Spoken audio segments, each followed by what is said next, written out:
రాజ్యాంగం అనేది అమల్లో ఉన్నది అనేది ఆయన మళ్ళీ రిపీటెడ్గా చెప్పాల్సిన అవసరం లేదు. అది అమల్లో ఉంది. చాలా మంది మీద అన్యాయంగా అక్రమంగా కేసులు పెడుతున్నారు, అన్యాయంగా అక్రమంగా జైల్లో నిర్బంధిస్తున్నారు. We don't care all these things. నేను చాలా సందర్భాల్లో చెప్పా, ఈ తిరుపతిలోనే చెప్పా, ముఖ్యంగా లోకేష్ రెడ్ బుక్కి మా కుక్క కూడా భయపడదని. మేం భయపడటానికి సిద్ధంగా లేవు. జైలుల్లో పెట్టుకుంటాడో, లేక దొంగ కేసులు పెట్టుకుంటాడో, లేకపోతే పోలీసుల చేత కొట్టిస్తాడో, దేనికైనా సిద్ధపడే రాజకీయాల్లో ఉన్నావు లోకేష్ అని గుర్తుపెట్టుకోమని మనం చేస్తున్నా. ఇవాళ నీకేదో పవర్ ఉందని పండగ చేసుకుంటేనో, నీకేదో పవర్ ఉందని మా మీద దౌర్జన్యం చేస్తేనో రాబోయే కాలం ఎలా ఉంటుందో కూడా ఒక్కసారి ఆలోచించుకుంటే మంచిది. నాకు ఆలోచన జ్ఞానమే లేదు. నా రెడ్ బుక్ ఉంది, నా దగ్గర పోలీసులు ఉన్నారు, ఎంతకైనా తెగిస్తాను, ఎన్ని అక్రమ కేసులైనా పెడతాను, ఎంతమందినైనా జైల్లో పెడతాను అని నువ్వు భావిస్తే దీనికి ప్రతిఫలం లోకేష్ అనుభవించక తప్పదు రాబోయే కాలంలో. ఇవాళ్లతోనే పని అయిపోలేదు. ఇళ్ళకి గానే పండగ అయిపోయిందా? పండగ చాలా ఉందిగా, చాలా పండగలు ఉన్నాయి, చాలా పండగలు వస్తాయని కూడా ఈ సందర్భంగా నేను చెప్పదలుచుకున్నాను. కాబట్టి Lokesh is a immatured politician. అతనికి కక్ష సాధించటం తప్ప రాష్ట్ర అభివృద్ధి తెలియదు. కక్ష సాధించే క్రమంలోనే అతను తన గొయ్యి తాను తవ్వుకుంటున్నాడని నా అభిప్రాయం. వెనక్కి చూసుకొని ఆలోచించేటటువంటి జ్ఞానం కూడా అతనికి లేదు. అధికార మదంతో ఉన్నాడు. అధికార మదం శాశ్వతంగా ఎవరికి ఉండదు. మా అమ్మని అవమానించారు. వాళ్ళ అమ్మని అవమానించింది ఎవరో నాకు తెలియదు ఇంతవరకు. నా మీద కూడా అన్నారుగా శాసనసభలో అవమానించారని. చెప్పమంటున్నా, శాసనసభ రికార్డ్స్ తీసుకురండి, శాసనసభలో చూడండి. వాళ్ళ అమ్మగారిని ఎక్కడో ఎవరో అవమానిస్తే తప్పేది, దాన్ని మేము కాదంటలా. శాసనసభలోనే అంబటి రాంబాబే అవమానించాడని బావుడు ఏడ్చారు. చూపించమంటున్నా నేను. అనవసరంగా అన్యాయంగా వారి తల్లిగారిని దూషించడం గాని, వారి తల్లిగారిని అవమానించడం గాని నేను ఎప్పుడు చెయ్యలేదని కూడా చెప్తున్నా. ఇప్పటికి చెబుతున్నా, అప్పుడు చెప్పా, ఎప్పుడు చెబుతా.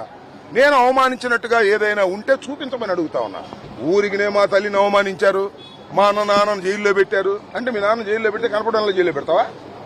మీ నాన్న ఒక నేరంలో జైలుకి వెళ్ళాడు, 53 రోజుల తర్వాత బెయిల్ వచ్చింది.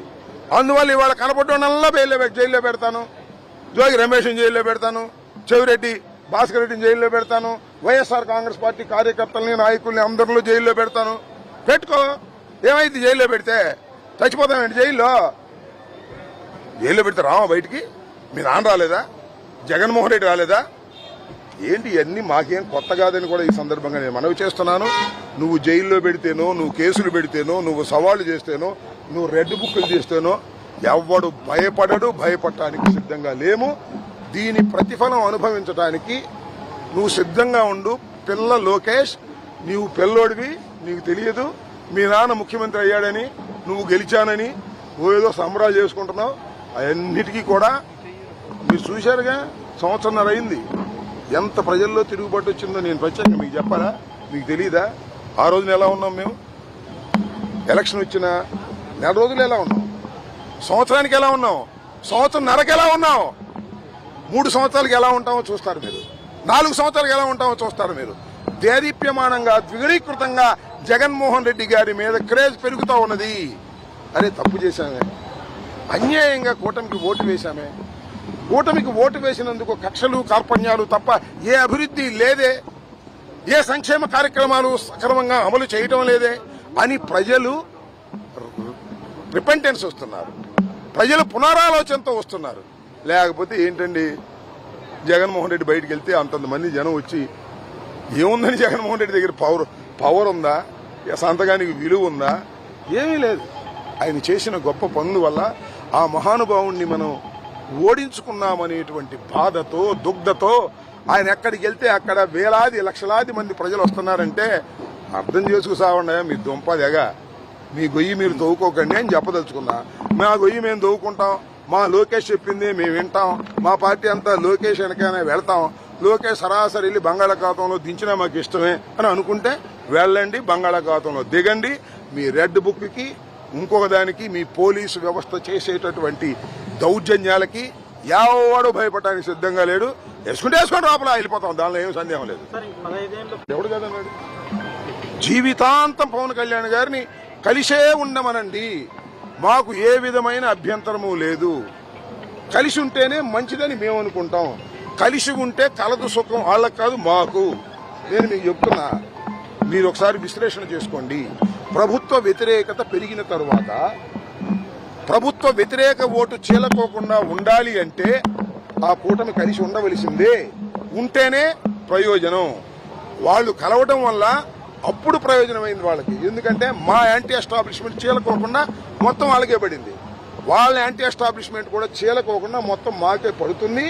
కలిసి ఉంటేనే ఈజీగా గెలుస్తాము అని నేను అనుకుంటున్నాను. పవన్ కళ్యాణ్ గారు బహుశా అగ్రిమెంట్ రాసినట్టున్నాడు 15 సంవత్సరాలు. 15 సంవత్సరాలకే కాదు, మొత్తం జీవితాంతం కలిసిమెలిసి ఉండండి ఆయన, మాకేం అభ్యంతరం, మాకేం అభ్యంతరం లేదు. ఒకవేళ లోకేష్ ముఖ్యమంత్రి అయితే లోకేష్ ఉప ముఖ్యమంత్రి మాకేం అభ్యంతరం లేదు, మాకు ఏ విధమైన అభ్యంతరం లేదు. నేను వాళ్ళ దగ్గరే కలిసి ఉంటాను, అక్కడే పడి ఉంటాను అనుకుంటే మాకేం అభ్యంతరం లేదు. నేను అడుగుతా ఉన్నా, అయ్యా పవన్ కళ్యాణ్ గారు, మేము పోరాట యోధులు అన్నారు, అన్యాయం జరిగితే సహించమన్నారు. శాసనసభలో బాలకృష్ణ గారు మీ అన్నగారిని అవమానిస్తే మాట్లాడలేదే. 15 సంవత్సరాలు కలిసి ఉండి మాకేమీ అభ్యంతరం లేదు. అయ్యా పవన్ కళ్యాణ్ గారు, నీకు ఓటేసిన వాళ్ళు నువ్వు చెబితే నమ్మి కాపులందరూ ఓటేశారు కదా చంద్రబాబు నాయుడు గారికి. నేను నమ్ముతున్నా, కాపులు చంద్రబాబుకు ఓటేశారు. చంద్రబాబు మీద ప్రేమతో కాదు, కేవలం పవన్ కళ్యాణ్ గారి గ్యారంటీ కార్డుతో వేశారు. కాపుల్ని చంపుతుంటే నోరెత్తలేదే. 15 సంవత్సరాలు కలిసి ఉండ మాకేం అభ్యంతరం లేదు.